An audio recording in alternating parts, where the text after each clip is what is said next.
하나님 말씀 보겠습니다. 하나님 말씀은 출애굽기 3장 9절에서 11절까지 말씀 보겠습니다. 출애굽기 3장 9절에서 11절까지 말씀입니다.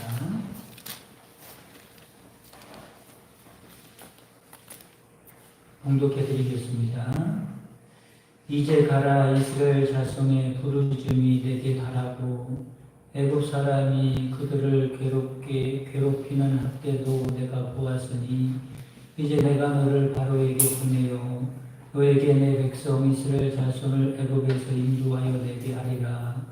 모세가 하나님께 아뢰되 내가 누구이기에 바로에게 가며 이스라엘 자손을 애굽에서 인도하여 내리까. 아멘. 할렐루야. 아멘.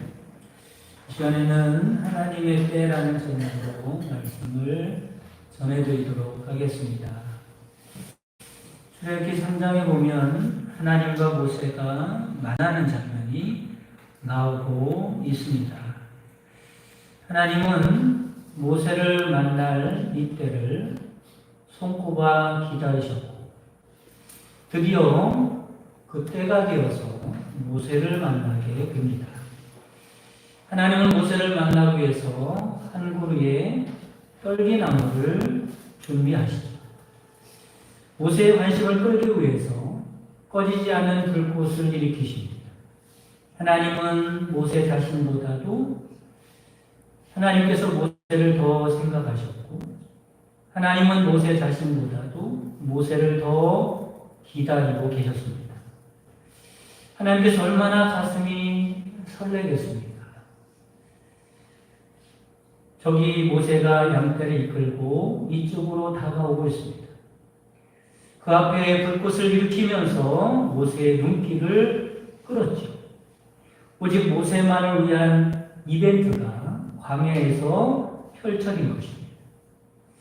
떨기나무에 불이 붙었는데 보통 불이 붙는 일들은 보통 일어나죠. 광야에서 뜨거운 햇빛이 내려쬐고 그 다음에 습도가 없고 그리고 바람이 불어서 가지들끼리 부딪히다 보면 불이 일어나는 경우가 많이 있지만 이 불은 그런 불과는 달랐습니다. 불이 일어나면 나무가 다 타버릴 텐데 나무는 타지 않고 불길만 활활 타오르는 것입니다. 마치 하나님께서 여기를 좀 보렴, 여기를 좀 보거라. 드디어 내가 너를 만날 때가 되었느니라. 그렇게 말씀하는 것 같이 그렇게 불길이 타오르고 있었습니다. 드디어 모세가 발걸음을 멈추고 타지 않은 신기한 불꽃을 바라보죠. 도대체 뭐야? 이 신기한 광경을 가까이 가서 내가 보리라. 그러면서 드디어 모세가 한 걸음 한 걸음 불꽃을 향해서 걸어옵니다. 하나님께서 두 팔을 벌리고 모세를 기다리고 계십니다. 드디어 하나님과 모세가 만나게 되죠. 그리고 하나님께서 모세를 그렇게 기다리고 만나고 싶어 하신 이유에 대해서 말씀합니다. 그게 10절 말씀입니다.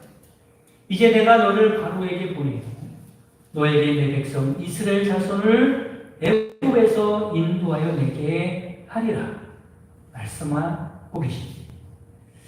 이에 대해서 모세가 뭐라고 하냐면 이렇게 말하지.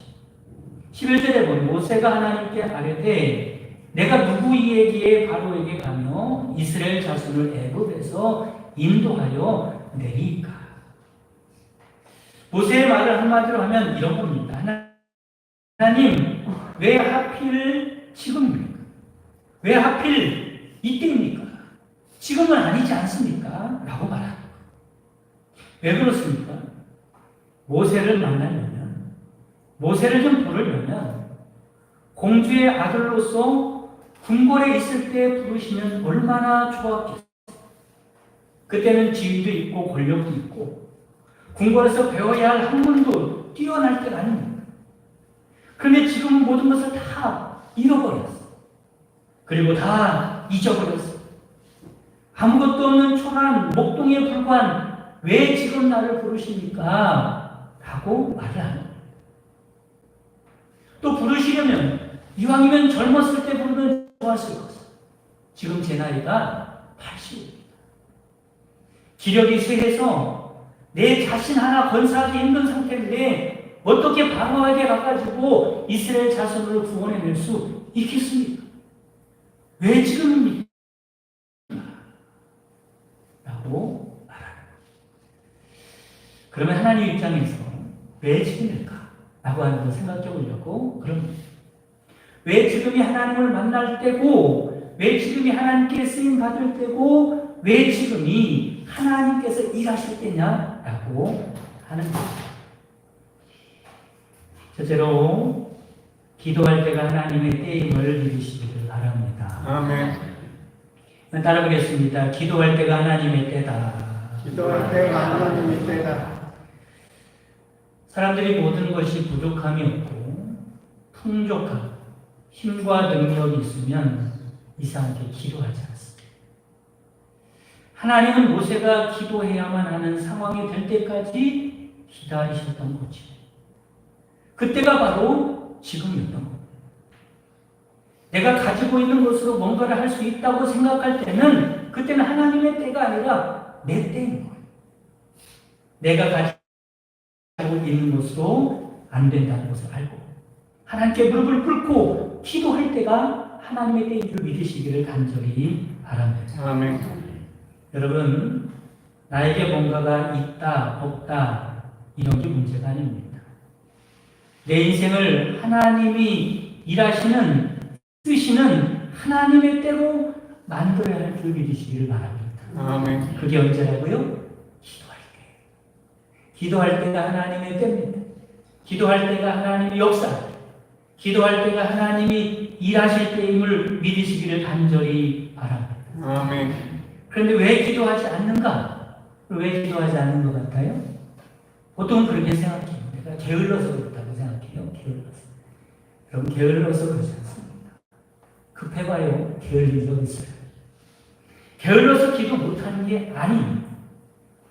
그런 게 아니라 하나님 외에 다른 것을 믿을만 하다고 생각하니까 기도하지 않는 것. 그러니까 그때는 아직 하나님의 때가 아닙니다.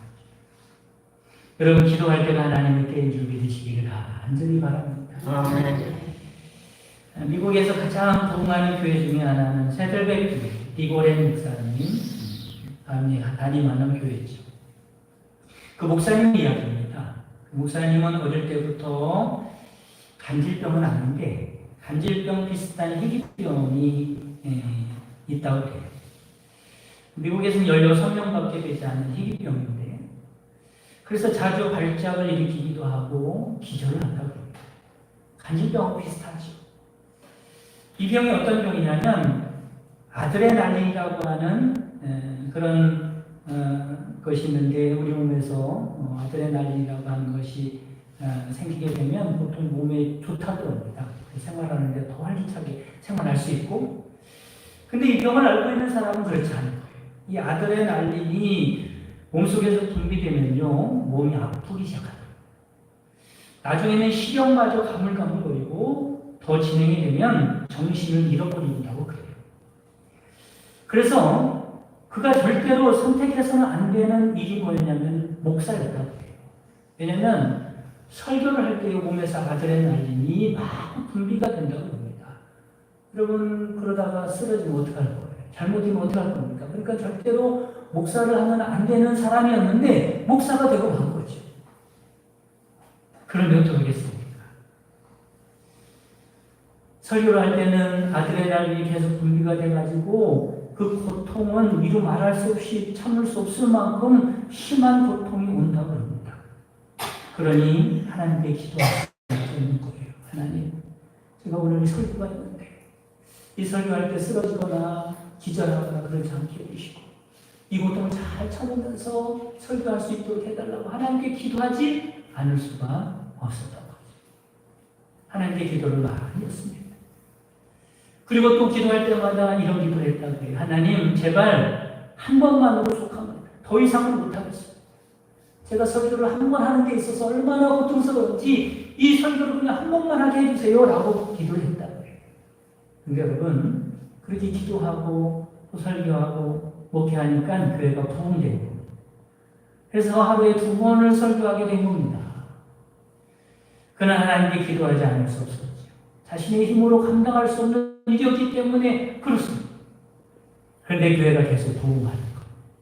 그 설교를 2번 하다가 2번이 3번으로 바뀌었습니다.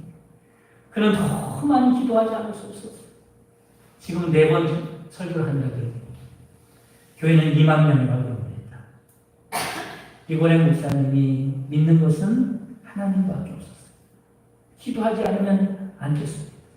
근데 여러분 그 기도의 때가 하나님의 때였다는 사실을 믿으시기를 간절히 바랍니다. 아멘. 기도했더니 하나님이 역사하시고 기도했더니 목사를 하나님이 쓰셨고 기도했더니 하나님께서 놀라운 부흥의 역사를 일으키셨다라고 하는 겁니다. 여러분 이처럼 기도할 때가 하나님의 때인 줄 믿으시기를 간절히 바랍니다. 아멘. 두 번째는 겸손할 때가 하나님의 때라는 거죠. 그러면 따라오겠습니다. 겸손할 때가 하나님의 때다. 겸손할 때가 하나님의 때다. 하나님께서는 모세가 언제까지 기다릴 거예요? 겸손해질 때까지 기다리시는 겁니다. 그때가 하나님의 때이기 때문에 그렇죠. 하나님은요, 교만을 가장 싫어하십니다. 교만한 자와는 함께하지 않으십니다. 잠언서 16장 18절에는 교만은 패망의 선봉이요 거만한 마음은 넘어짐의 앞잡이입니다. 하나님이 함께하지 않으니 패망하고 말이죠. 하나님이 함께하지 않으니 넘어지고 말이죠. 교만했을 때. 반면에 하나님은 겸손한 자에게 함께하시고 겸손한 자를 가까이 하시고 겸손한 자를 쓰신다고 말씀하고 있습니다. 겸손할 때가 누구 때라고요? 하나님의 때예요. 어느 날 뿔이 잘생긴 숫사슴 한 마리가 연못에 내려가서 물을 먹는데 자기의 모습이 그 연못에 비치는 겁니다. 그런데 그 뿔을 보니까 얼마나 멋지게 생겼는지 자기 자신의 모습을 넉넉히 바라보고 있는 겁니다. 참 멋있게 잘생겼다. 반면에 가난한 내 다리를 보고는 실망한 겁니다. 그냥 피죽도 못 얻은 것 같이 다리가요 뼈에 거기 딱 붙어있는 걸 보고 너무 실망한 거죠. 그러던 어느 늦은 오후에 그래서 풀을 뜯고 있는데 무성한 숲에서 자신을 잡아먹기 위해서 살금살금 접근해오는 사자 한 마리를 발견하게 된 겁니다. 어떻게 하겠어요? 불이 나게 도망가야지. 사슴은 날려가고 재빠른 다리로 사자를 피해서 도망가는데 얼마나 잘 뛰는지 여유롭게 따돌리게 됩니다. 그런데 울창한 숲에 들어갔을 때가 문제죠. 커다란 뿔이 그만 나뭇가지에 걸리고 만 겁니다. 뒤쫓아오던 사자가 무시무시한 발톱과 이빨로 나뭇가지에 뿔이 걸려있는 그래서 오고 가도 못하는 사슴을 톱쳐서 그래서 사자의 밥이 되고 말았습니다. 그때 이렇게 말했다고 해요. 이럴 수가. 내가 그렇게 부끄러워했던 이 다리가 내 목숨을 구해줬는데 내가 그토록 자랑스러워하던 내 뿔이 나를 죽음에 이르게 했구나. 여러분처럼 사람은 부족하고 연약해서 넘어지는 것이 아닙니다. 교만해서 넘어지는 거죠. 여러분들에게 어떤 연약함이 있다고 생각하십니까? 건강의 연약함입니까? 인간관계의 문제입니까? 물질의 문제입니까? 자녀의 문제입니까? 우리 하나님께서는 우리들을 괴롭히기 위하여 연약함을 주신 것이 아닙니다. 오히려 그 연약함을 붙들고 하나님께 겸손하라. 하나님을 떠나지 않도록 하나님께 의지하고 살아가도록 안전장치같이 그렇게 우리에게 연약함을 주신 겁니다. 경마장에 가면 말들이요 힘차게 달리는 모습을 볼 수 있습니다. 그런데 그 말들에게는 하나같이 재갈을 불리고 있어요. 재갈. 그 재갈은 고삐와 연결이 되어 있죠. 그래서 아무리 힘이 있는 말이라고 해도 기수가요, 고삐를 잡고 제갈로 그 말을 움직입니다. 오른쪽으로 가라, 왼쪽으로 가라, 서라 이러면서 고삐를 가지고 말을 조정하죠. 우리도 마찬가지입니다. 하나님께서 우리에게 연약한 점을 주신 것은 그 연약함 때문에 겸손하고 그 겸손함으로 하나님께 순종하는 자가 되라고 하나님께서 우리에게 연약함을 주셨습니다. 만약에 여러분에게 연약함이 없고 모든 것이 완벽하고 강하다면 교만하고 제멋대로 살 겁니다. 우리의 연약함이 우리를 겸손하게 만듭니다. 여러분 그렇다고 해서 다 연약하게 되는 말이 아니에요. 강인하게 되지 말라는 말이 아닙니다. 어떤 사람이 되라는 거예요? 겸손한 사람이 되라는 겁니다. 여러분 겸손할 때 그때가 하나님의 때인 줄 믿으시기를 간절히 바랍니다. 아멘. 겸손한 사람은 하나님이 쓰십니다. 겸손한 사람은 하나님이 가까이 하십니다. 겸손한 자에게 하나님이 은혜를 베풀어 주십니다. 아멘. 왜냐하면 그때가 하나님의 때이기 때문에 그런 것입니다. 세 번째는 약점을 믿음으로 잘 극복할 때가 하나님의 때입니다. 따라 보겠습니다. 약점을 믿음으로 잘 극복할 때. 네, 그때가 누구에 따라고요? 하나님의 때인 줄 믿으시기를 바랍니다. 아멘. 역사적으로 보면 자신의 약점으로 인해서 성공한 사회들이 많이 있죠. 루즈벨트 대통령 같은 경우는 소아마비 환자였습니다. 그런데 그에게 하반신을 쓰지 못하는 약점이 있었지만 이런 약점이 오히려 그를 강하게 만들었고 대통령으로서 필요한 덕목과 소양을 갖추도록 만들었습니다. 음악가였던 베토벤은 청각장애인이었죠. 여러분 음악인으로서 소리를 듣지 못한다는 것은 치명적인 약점이에요. 그러나 그는 신체적인 약점을 극복하고 작곡을 했기 때문에 더 많은 사람들에게 감동을 주게 되었다는 말입니다. 역사적으로 인물들은 실패가 없었고 고통이 없었고 약점이 없었던 사람들이 아닙니다. 그 모든 것을 믿음으로 잘 극복했던 사람들이 성공한 사람들이다 라고 하는 거죠. 사도 바울 같은 경우도 고린도서 12장 10절에 보면 내가 그리스도를 위하여 약한 것들과 능욕과 궁핍과 박해와 곤고를 기뻐하노니 이는 내가 약한 그때의 강함이라 라고 고백을 하고 있습니다. 여러분들 어떻습니까? 여러분들의 약점은 무엇이라고 생각하십니까? 육체적인 질병입니까? 경제적인 약점입니까? 배우자가 약점입니까? 자녀가 약점입니까? 자존심을 상하게 하고 가슴에 못질을 하는 이웃이 약점입니까? 여러분 그런데 진짜 문제는 약점이 문제가 아닙니다. 약점을 대하는 태도가 문제죠. 왜냐하면 약점이 우리의 인생을 잘못되게 하는 것이 아니라 약점을 대하는 태도가 내 인생을 잘못되게 하기 때문에 그렇습니다. 똑같은 약점인데도 어떤 사람은 그 약점에 걸려 넘어지는 사람이 있는가 하면 어떤 사람은 약점을 극복하면서 더 강인한 사람이 되는 경우가 있습니다. 어떤 사람은 약점 때문에 좌절하는 인생이 있는가 하면 어떤 사람은 그 약점을 디딤돌로 삼아서 크게 성공하고 더 빛나는 인생이 되는 사람이 있는 겁니다. 여러분처럼 약점을 어떻게 대하느냐에 따라서 그 약점이 하나님의 때가 될 수 있다라고 하는 것을 깨달으시기를 간절히 바랍니다. 아멘.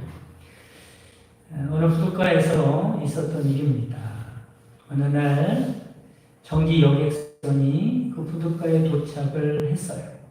사람들이 이제 내리겠죠. 내리다가 그만 한 여인이 발을 헛디뎌서 물속에 빠지고 말았어요. 사람들이 소리를 지릅니다. 사람이 빠졌어. 사람이 빠졌어. 거기 안전요원들이 의원들이 있었거든요. 특히 그 안전요원들 구조대원들에게 사람이 빠졌다고 큰 소리를 쳤어요. 근데 그 구조대원들은 그것을 보고도 가만히 있는 거예요. 쳐다만 보고 있는 거죠. 사람들이요 무책임하게 그냥 지켜만 보고 있는 안전요원들에게 거세게 비난을 했습니다. 그 광경을 지켜만 보고 있던 구조대원들은 여인이 물속으로 들어갔다 나왔다는 것을 보고만 있는 거예요. 한 번 들어갔다 나오고 또 한 번 들어갔다 나오는 겁니다. 근데 두 번째 들어갔다 나올 때 비유같이 물속으로 뛰어들어서 축 늘어진 여인을 구해 올려왔어요. 그래서 사람들이 말하죠. 왜 이 여인이 이 지형이 될 때까지 빨리 구조하지 않았느냐고 야단을 쳤어요. 그러자 그 구조대원은 가쁜 숨을 몰아쉬면서 이렇게 말을 합니다. 모르시는 말씀입니다. 사람이 물에 빠져서 자기 힘으로 살아보려고 안간힘을 쓸 때는 어느 장사가 구하러 들어가도 구할 수가 없습니다. 왜냐하면 물에서 빠져 허우적거리는 그 힘에 눌려서 구조할 수가 없다. 잘못하면 단지 빠져 죽고 말 것이옵니다. 그래서 이 여인이 힘이 다 빠질 때까지 기진맥진해질 때까지 기다렸다가 구조한 것이라고 말을 하더라고요. 여러분, 자기 힘으로 어떻게 해보려고 할 때는 여인이 되지요. 자기의 힘이 다 빠졌을 때가 그때가 구조대원들의 때입니다. 마찬가지로 내 힘과 방법으로 살아보려고 아둥바둥 발버둥 칠 때는 내 때에 불과합니다. 하나님의 때는 언제요? 기도할 때, 겸손할 때, 약점 때문에 하나님을 의지할 때가 하나님의 때입니다. 여러분, 믿음의 사람들은 내 때를 사는 사람들이 아닙니다. 하나님의 때를 사는 사람들이죠. 바라긴 여러분의 전 생애가 하나님의 때가 되도록 만들면서 살아가는 복된 여러분 되시기를 주님의 이름으로 축복합니다. 기도하심으로 예배를 마치겠습니다. 하늘에 계신 우리 아버지여, 이름이 그렇게 여김을 받으시오며 나라의 나오시며 뜻이 하늘에서 온 것 같이 땅에서 이루어지이다. 오늘 하루 일용할 양식을 주옵시고 우리가 우리 죄인 자를 사하여 것 같이 우리 죄를 사하여 주옵시고 우리를 시험에 들게 하지 마옵시고 다만 악에서 구하옵소서. 이게 나라와 권세와 영광이 아버지께 영원히 쌓아온나이다. 아멘.